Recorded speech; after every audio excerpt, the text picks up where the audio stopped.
So, good evening everyone and welcome back to another episode of Snapshots. This time from the road to Irish. So we will be looking through the development of this language from Proto-Indo-European through various different kinds of Celtic and to modern Irish. Start with the map as usual. We've seen this numerous times by now, but in case there is someone new in the audience, the Italo-Celtic languages most likely spread towards Western Europe via a northern route. In my opinion, splitting from the Germanic languages at the last stage, and most likely from the Balto-Slavic languages before that.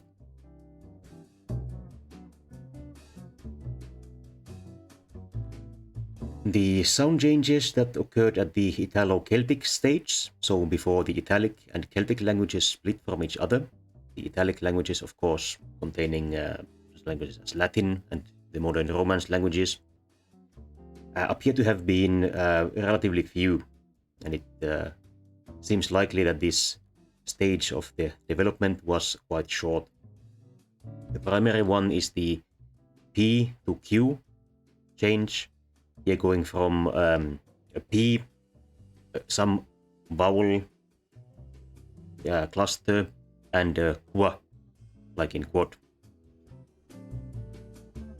Turning into qua vowel and qua, such as the number 5, which was penque in Proto-Indo-European, becomes quenque in Italo-Celtic, for example, quinque in Latin. Some other Indo-European languages, of course, retain the P, such as in the Greek pente, which leads to numerous loan words in English, the pentagram, pentagon, all of those things. Both the Italic and Celtic language families have branches where this process has run in the opposite direction later. So all words that have a qua in them receive a p. So the number 4 here, quetvares in Italo-Celtic becomes petiur in Oscan, an Italic language, and petuar in Bretonic, a Celtic language, while remaining quattuor in Latin and yethir in Old Irish. The first new information for today comes at the Proto-Celtic stage, here when we have already split from Italic. I have, of course, a map to this. It seems that the core areas of the Celtic languages are north of the Alps, so the kind of southern Germany, Switzerland, Austria. The Italic languages were found further south in central and southern Italy, and northern Italy seems to have originally had some non-Indo-European languages, so Proto-European languages, more native to Europe than the Indo-European ones. There are some poorly attested languages in northern Italy and modern Spain, which might have been closely related to the Italo-Celtic languages, but not enough survives of these languages to definitively answer this question. For example, the Venetic language here in modern Veneto might have been Celtic, might have been Italic, might have presented a third branch in this group. We just don't know. The same is true for Ligurian here in westernmost Italy, and Lusitanian quite far west. However, as said, we don't have enough information about any of these languages to actually answer this question. However, we do know what happens at the Proto-Celtic stage. Relatively common development in the northwest Indo-European languages is that the stress pattern becomes predictable, fixed. In Celtic, as in the Germanic languages, this means the first syllable of any word.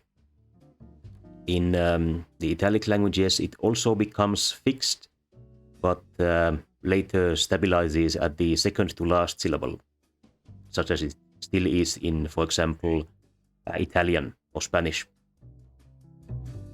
Another change is that the unvoiced labial stop, that is the P. Excuse me, I have made a slight mistake here. It does not affricatize, it fricativizes. So it becomes the kind of sound where you disturb the airflow but do not stop it completely.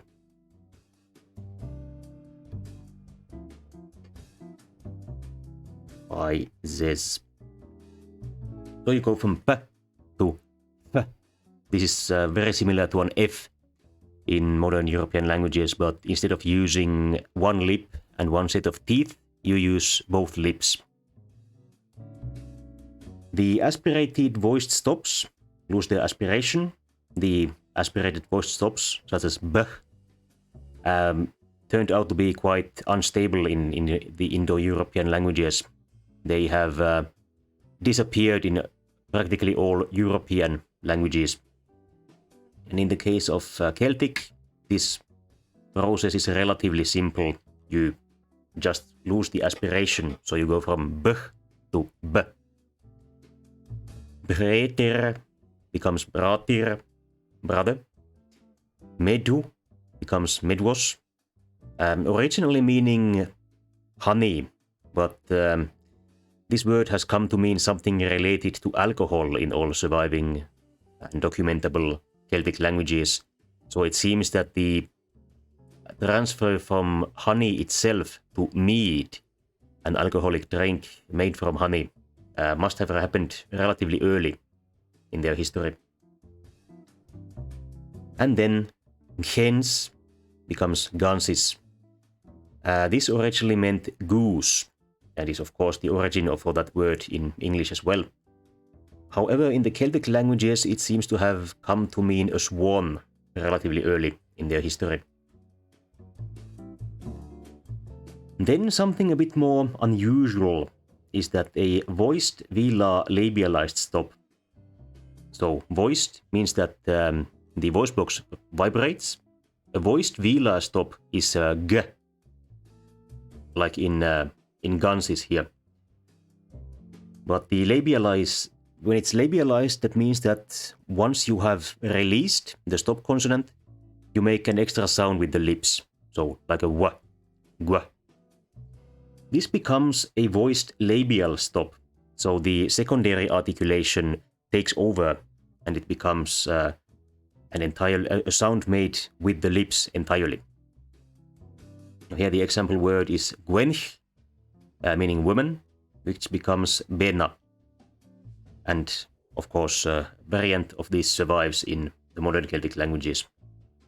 Gwench is also the origin for example, kvinna in Swedish, meaning woman, and queen in English, meaning a female monarch. Furthermore, there is some dissimilation, so sounds change into one another. In this case, they just flip. Wura becomes a rba. So tauros, similar to taurus in Latin, meaning bull, becomes tarvos in Proto-Celtic. Then, going forward, we have a split in the Celtic languages into Hispano-Celtic and Nuclear Celtic. The Hispano-Celtic here is of course related to Spain, or the area of modern Spain. These are relatively well attested with place names and personal names that appear here in northwestern Spain. But what exactly happened with the Catalonian and Occitanian areas that we know were later partially Celtic speaking, partially not? But we do not know what the case was at this point. It might be that some kind of a Celtic language already spread here during this time period and was later assimilated into the later Celtic languages of this area. Hello, welcome Bone Miser. You are not too late. I hope you will be quite interested in the topic for today. We are now at the level of Nuclear Celtic. So we have gone through 2 sets of slides, starting from Italo-Celtic. Hello Lapis Lazuli as well. So what happens with Nuclear Celtic? Nuclear in the meaning of core, so main Celtic, the main branch of the languages. We have another dissimilation. This time st becomes ts. So we go from glastos, the Proto-Celtic for green, to glatsos for the Nuclear Celtic for either green or blue. This word has since come to mean blue in modern Irish.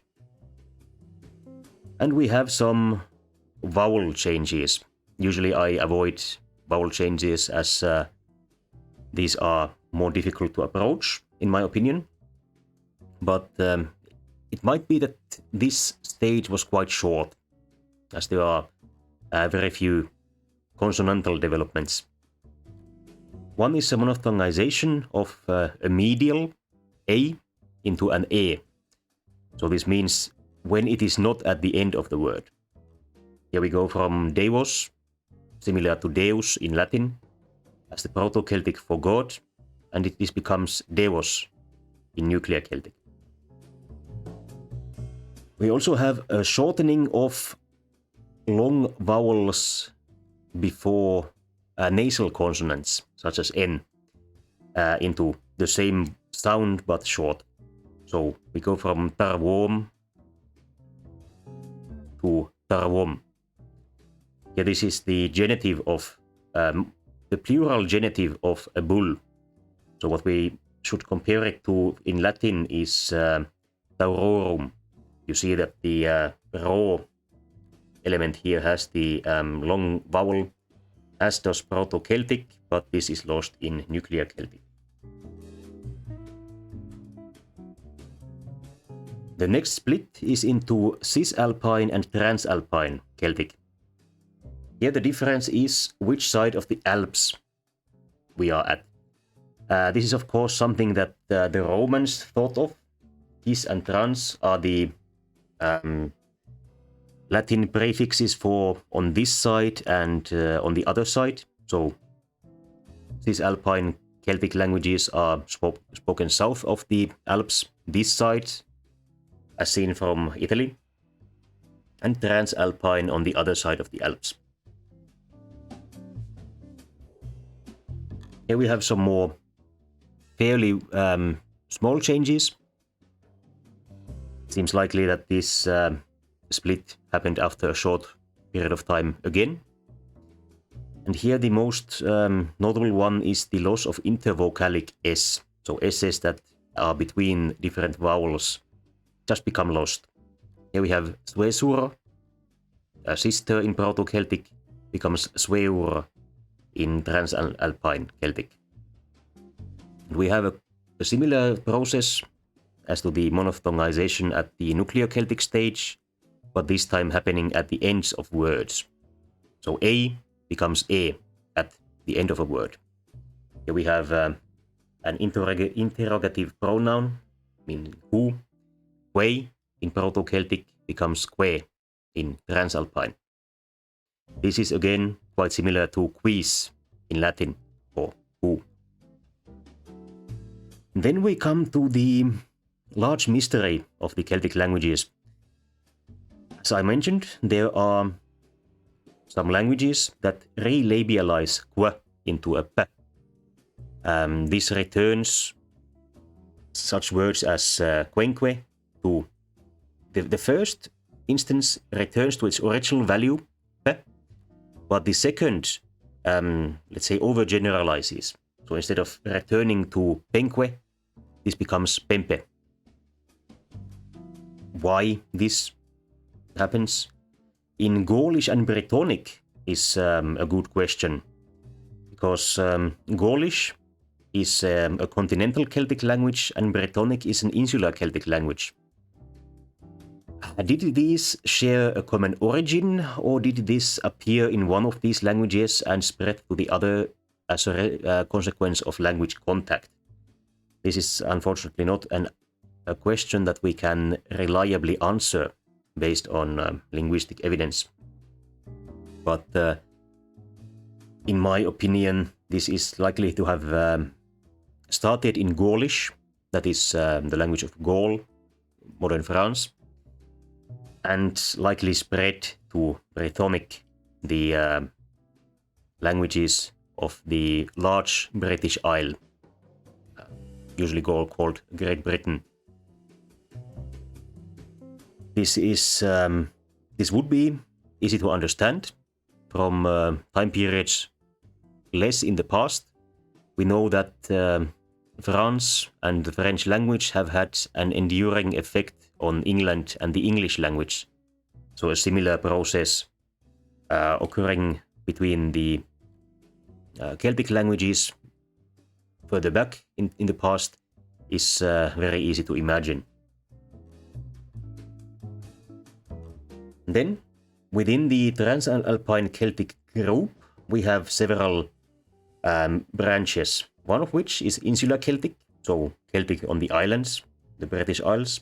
This is, of course, the one that we are most interested in for today.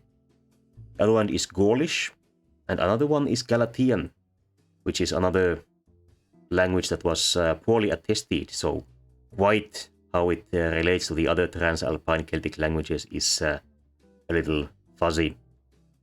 Here we have a larger map showing the first to split, Hispano-Celtic, still being spoken in northwestern Spain.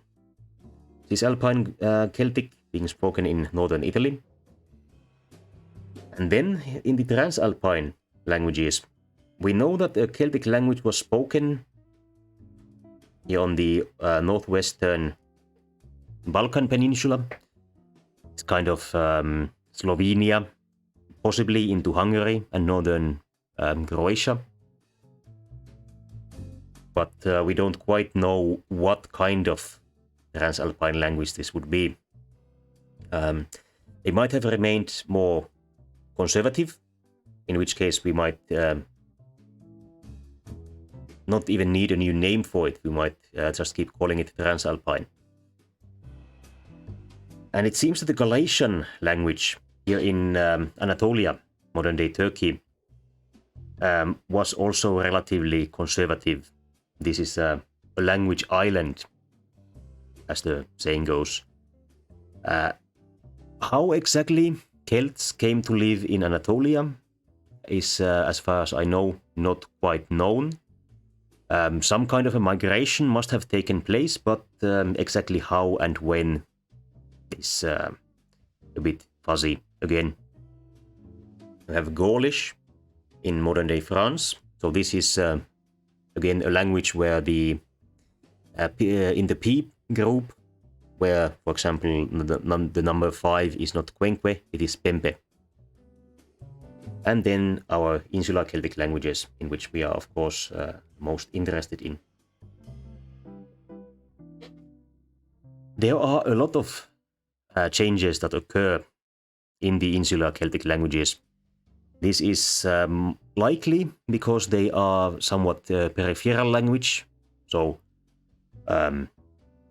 the amount of people moving into the British Isles from the continent might not have been that huge.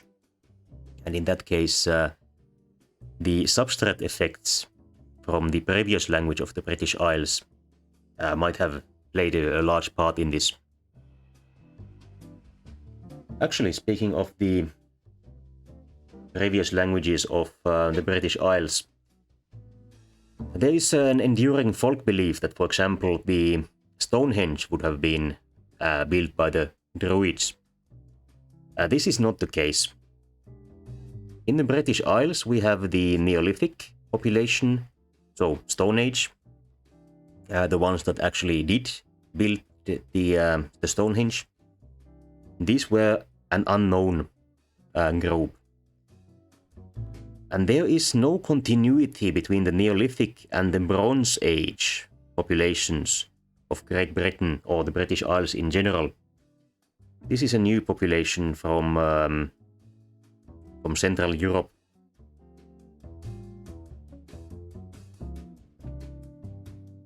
And then at some point we have the Celtic languages coming in. As the British Isles get repopulated from Central Europe, it is possible or even likely that at this stage here represents some kind of Indo-European language, as this is exactly the time period when the Indo-European languages arrive in Western Europe. However, what kind of language it was, we don't know. But it is likely this language that contributed to these changes in Insular Celtic. If I did not mention it already, the reason that we know that there is no continuity between here are modern advances in paleogenetics. So we have genetic information about the Neolithic Britons, and we have genetic information about the Bronze Age Britons. And they are not directly related to each other. Getting back to the languages, there is a reduction and loss of unstressed syllables, which is relatively common.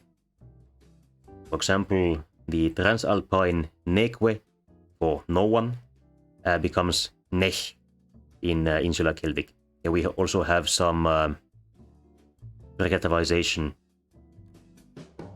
This is again the Transalpine neque is extremely similar to the Latin neque, but the difference is slightly the meaning is slightly different. In Transalpine Celtic it means no one, and in Latin it means neither, so not or. There's also some loss of word final consonants. These are the T, K and S. These kind of sounds usually work together. Out of the classical stops we are missing the labial one, P, because of course it had already disappeared. And after this process there is some syntactic gemination, which you might be familiar with from the development from Latin to Italian. So a sound disappears, but it becomes replaced with a lengthening of the sound that comes after it. So in this case, we have the accusative form of the demands, like you would say, for example, for tell me your demands. This was Sindas reras in Transalpine, and becomes a Sindarera in Insular Celtic.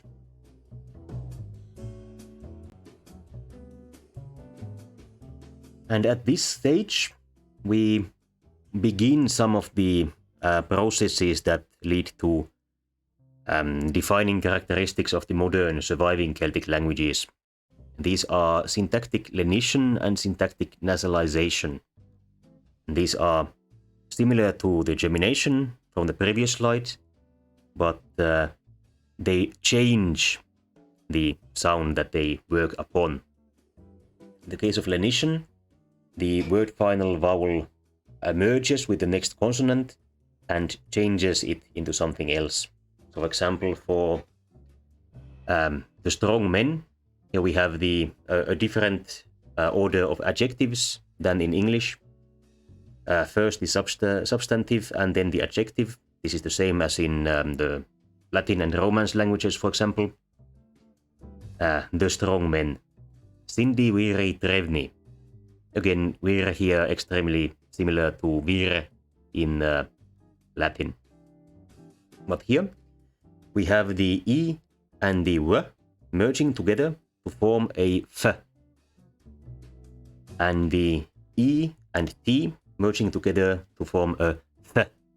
So the area of pronunciation does not really change, and instead the nature of pronunciation changes to a, so to say, weaker form So here we go from stop consonants into fricatives for th. The other very similar process is syntactic nasalization, where a nasal consonant at the end of a word, so for example the N in these words, merges with the beginning of the next word, and sometimes just adding the sound, particularly at the beginning, and at later stages in the development, the original consonants even disappear entirely. Here we have again the accusative of the small horse. I'm looking at a small horse, for example, goes from sindan ekwan bigan. So even though this sounds like big, it actually means small. This goes to sint nech mbeg. So here the R in the second syllable is destroyed, but the N migrates into the next word, beginning of the next word. And again, for the horse, the vowel of the second syllable is destroyed, but the nasal consonant moves to the beginning of the next word. This later becomes reduced to mek. At certain points in history, it was still written mbeg, although it is not necessarily pronounced that way, even at that point in time. Then the next split within Insular Celtic are the Goidelic and Bretonic languages, of which we, of course, have another map here. The Goidelic languages were spoken on the island of Ireland, and the Bretonic languages on the island of Great Britain, the larger British Isle. Which were spoken on the smaller islands is not clear. We don't know, and probably never will. Here, interestingly, the Goidelic languages, which contain Irish, are so-called Q Celtic languages, so they retain the qu elements. However, Gaulish in mainland Europe and the southern Bretonic languages are P Celtic, so Pempe. But what the northern Bretonic languages were like, so for example Pictish is a language of Scotland that we know relatively little about, but which appears to have been a Bretonic language.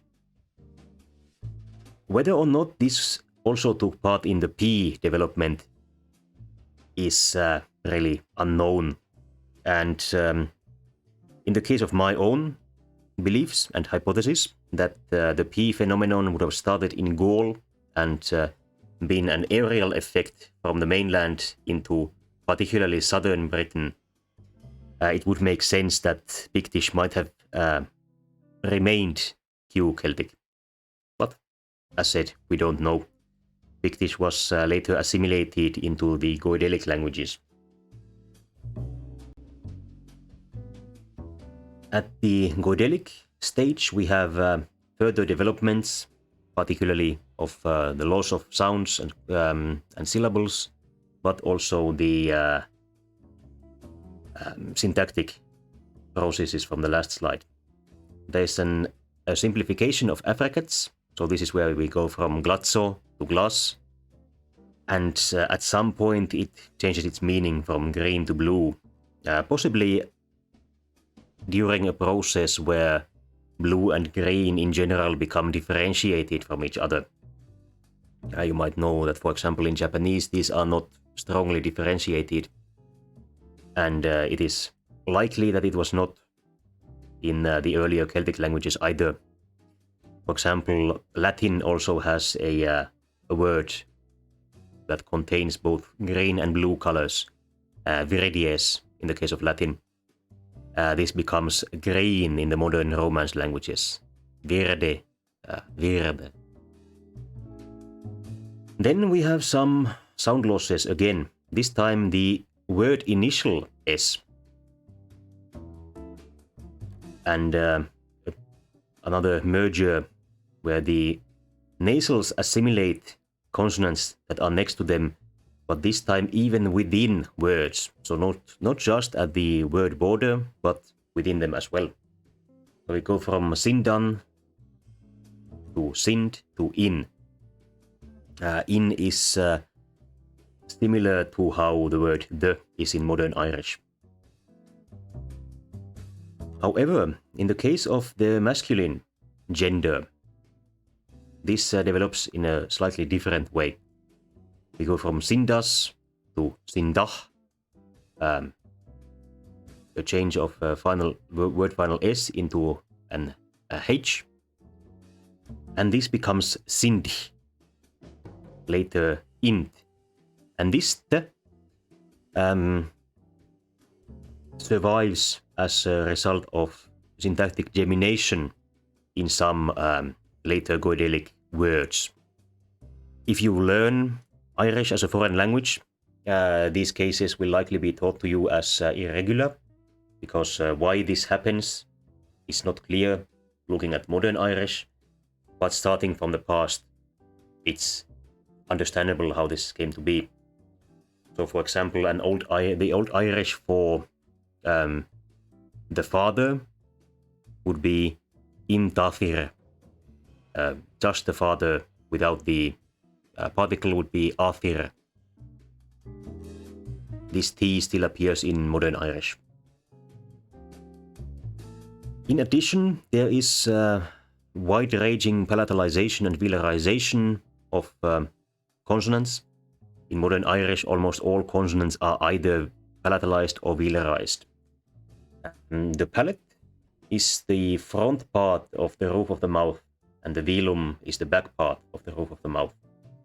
For example, starting with the N consonant here, a normal N is made with the tongue at the alveolar ridge behind the teeth. A palatalized N would be with the tongue pulled slightly back, so n, ny, and the velarized N would be with the tongue pulled clearly back, ny, n, ny, ny. This is very typical of modern Irish, which has a huge amount of palatalized and velarized consonants. In this example, we go from Sindan, Inigenan, Devanan, the quick daughters, the genitive of this. So, let's say the house of the quick daughters. This becomes Inya. The here is a central vowel. So the A, which was pronounced at the back and bottom of the mouth, moves to the middle of the mouth. In the daughters, we have the N jumping to the beginning of the second word. The E after the N becomes assimilated into the N as a palatalization. Here we have some more fricativization. The G becomes a H, R.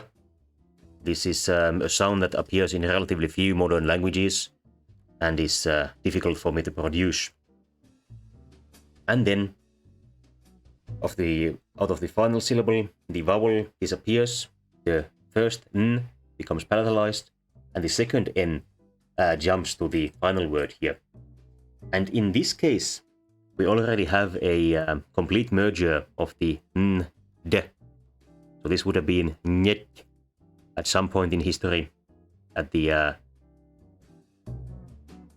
probably at the Goidelic stage, but at the point where it is perhaps at the Insular Celtic stage. At the point of Old Irish, this has already merged together, so we only have nye as the first syllable. Then some more sound losses. The W disappears, the A unstressed becomes a and the second N here survives, but the rest of the final syllable is entirely eliminated. This is what almost defines the modern Irish language, and an extremely similar process has happened in modern towards modern Welsh.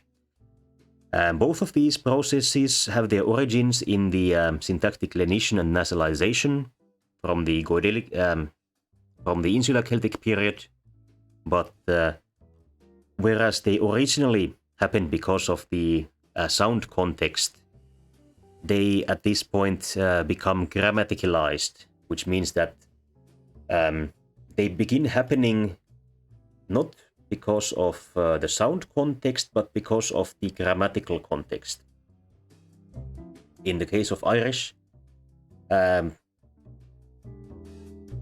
there is a large amount of prefixes, prepositions, in general, sounds and words that come at the start of a word that begin to lenite and nasalize the sounds. Or actually, they no longer nasalize them. In this case, for example, pian here becomes voiced, but this process has its origins in the syntactic nasalization. This table does not inform you how this system works in modern Irish. The sounds have changed since then, but the system of it will be understandable. So here in the middle, we have the normal case of the word. At the left, we have the process stemming from nasalization, which is triggered, for example, by the word ar, meaning our. And on the right, we have the variants triggered by syntactic lenition, for example, triggered in modern Irish by the word mo, my. So you have a pen, pian, our pen is arbian, my pen is mofian. A house is tiach, our house is ardiach, and my house is mo thiach. A head is gan, this becomes argian, our head, and mo gran, my head. In the case of the voiced consonants, here we have that. Here we see that these R variants are actually a direct product of the nasalization. So mb simply becomes m. So a woman, bian, becomes aremian, our woman, or mobvian, my woman. Dream, Beck, becomes ar-dream. Again, this would have been dream at some point, but later became assimilated. Or more frame, the. This is the same as in thiach, but voiced the. More frame. And ni here, gloon, becomes arngloon, our knee, or mo gloon, my knee. You might notice again that gloon is still relatively similar to genu, for example, in Latin. Then further developments within the Insular Celtic branches. We have a split in the Gaelic languages into Irish Gaelic to differentiate from Irish English, and into Manx and Scottish Gaelic on the other side. This split happens relatively late. The official languages of Scotland and Ireland in the Middle Ages were still identical. This is called Classical Gaelic. So, if you had gone from Scotland speaking an educated Gaelic, you could simply go to Ireland and speak the exact same language to educated individuals in Ireland. Of course, how well the rural population would speak the standard language is debatable. And within the Bretonic languages, we have the another similar split between Welsh on one side and Cornish and Breton on the other side. The Bretons have actually moved into Bretagne in the peninsula in northwestern France during the Middle Ages from Cornwall, the peninsula in southwestern England. So the presence of a Celtic language in France is not actually a survival of Gaulish. It is the result of a kind of back migration from the British Isles. The same on a map. This is in the Middle Ages, so the Germanic languages have already arrived on Great Britain and have begun assimilating the Bretonic languages into themselves. So here we have the kind of central eastern England and southern Scotland are already Germanic speaking, while the Bretonic languages survive on the western coast of Great Britain. At this point, the Goidelic languages have spread onto the Isle of Man, where the Manx language is spoken, and into Scotland.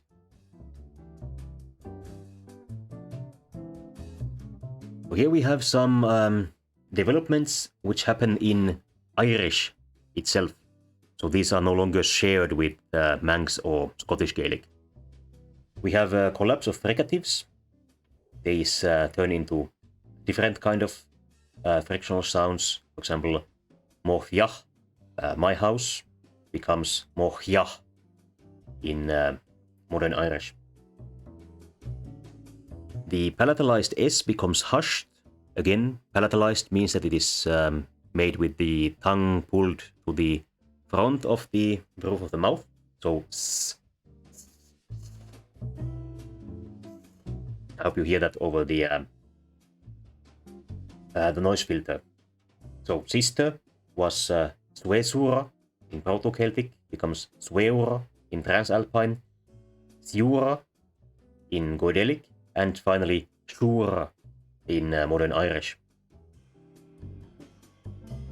The Irish language gains a couple of new stop consonants, which are not a part of the previous language stages. These are the palatal stops. So this is similar to K, which is a velar stop, made here with the back of the roof of the mouth, but with the tongue further forward.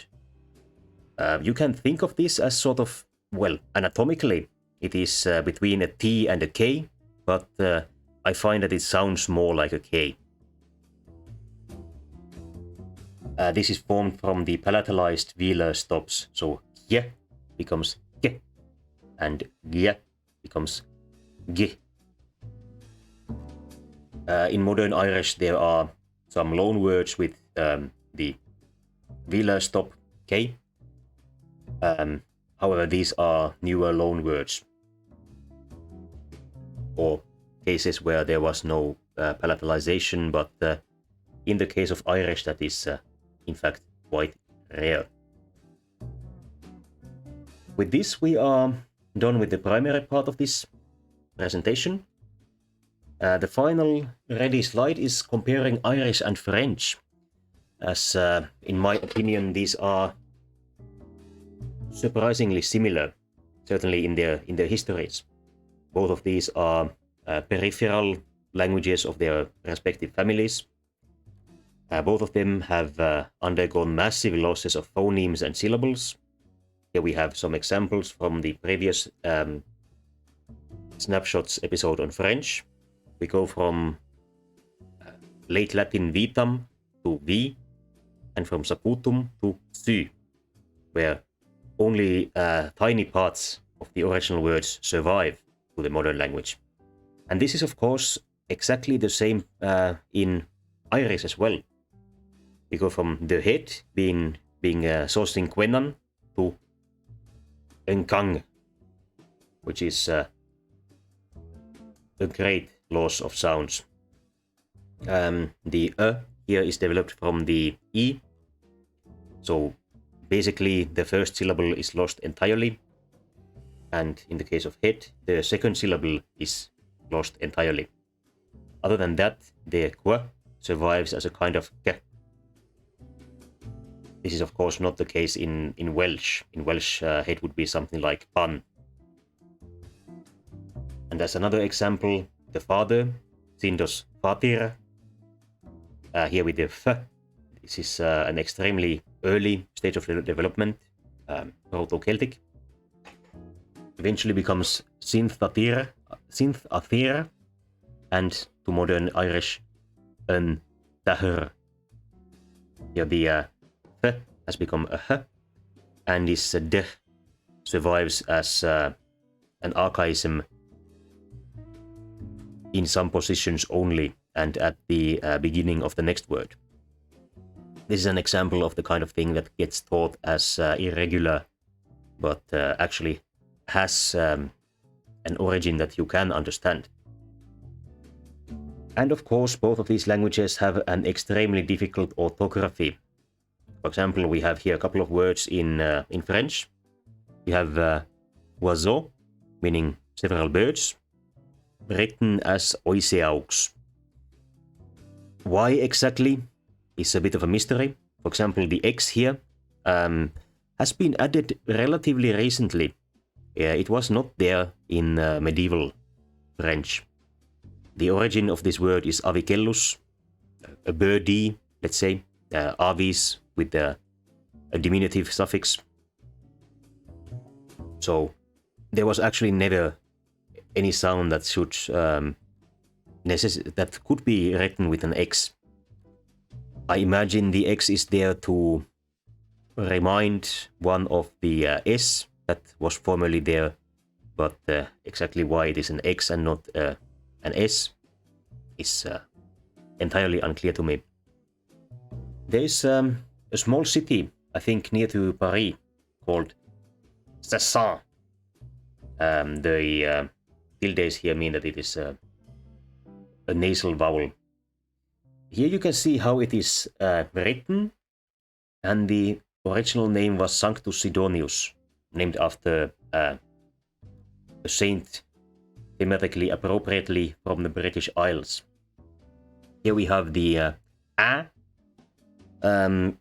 codes the A and N.